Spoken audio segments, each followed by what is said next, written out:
Hello विद्यार्थी मित्रों, मेरे चैनल निराला हिंदी क्लासेस में आपका स्वागत है। एक किताब लग रही है बीए पार्ट थर्ड के लिए या बीए बीएड पार्ट थर्ड के लिए, जिसका नाम है आधुनिक हिंदी कविता। थर्ड ईयर में लगी हुई है, साहित्य की किताब है, फर्स्ट पेपर की। उसमें दूसरा जो अध्याय है वो अयोध्या सिंह उपाध्याय हरिऔध के ऊपर है। पवन दूती प्रसंग लगा हुआ है, तो हम कवि परिचय वो उसके बारे में बात करेंगे थोड़ी सी, और दूसरा जो प्रसंग यहाँ लगा हुआ है उसके बारे में थोड़ी सी चर्चा करेंगे।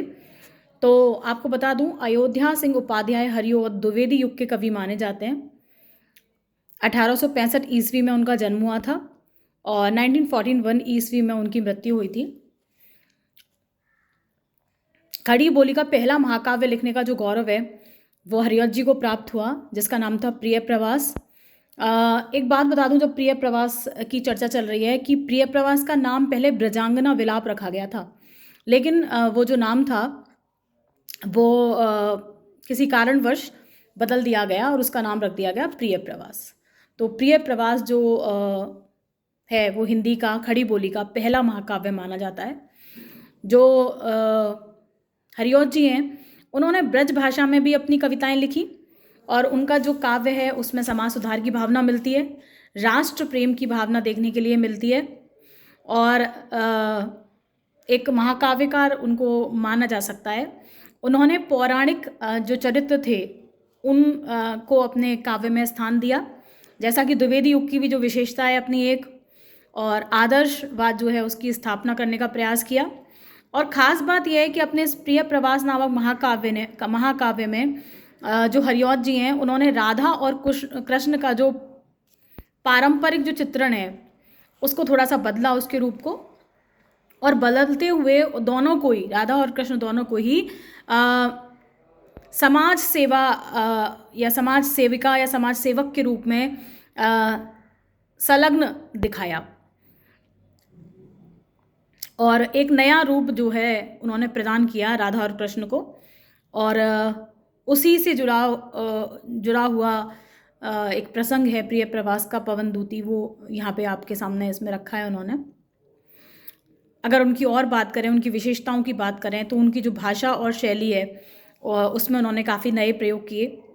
संस्कृत के वर्णवृतों में समेटने के अलावा उन्होंने मात्रिक जो छंद हैं उनका भी प्रयोग किया, और तत्सम शब्दावली जो है संस्कृतनिष्ठ, उसका भी प्रयोग उनके द्वारा किया गया। दूसरी तरफ उन्होंने एक ऐसे भी काव्य लिखे जैसे चुपते चौपदे, चोखे चौपदे जो हैं, जो आम बोल चाल की भाषा में थे, और जहाँ भाषा का साहित्यिक रूप देखने के लिए नहीं मिलता है।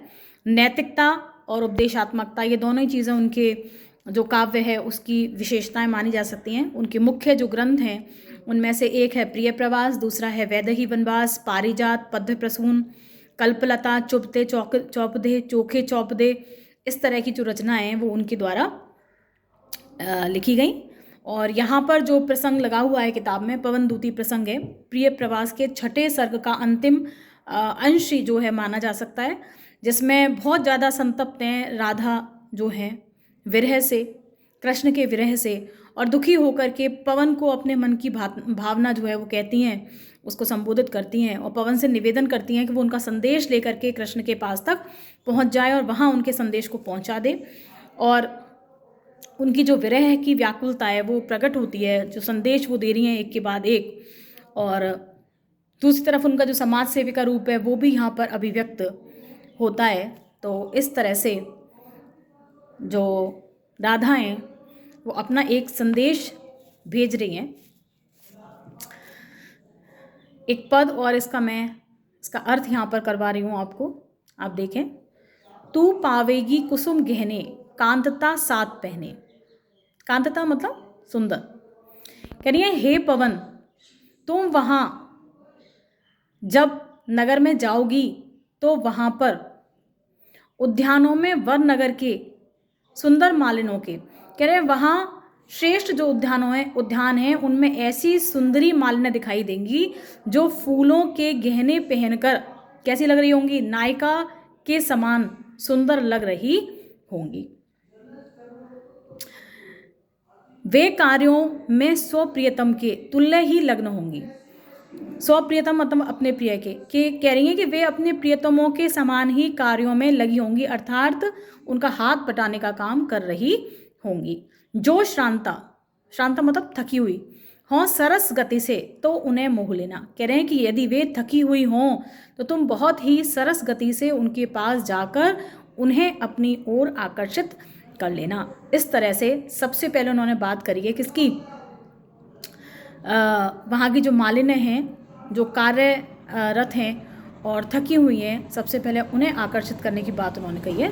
धन्यवाद।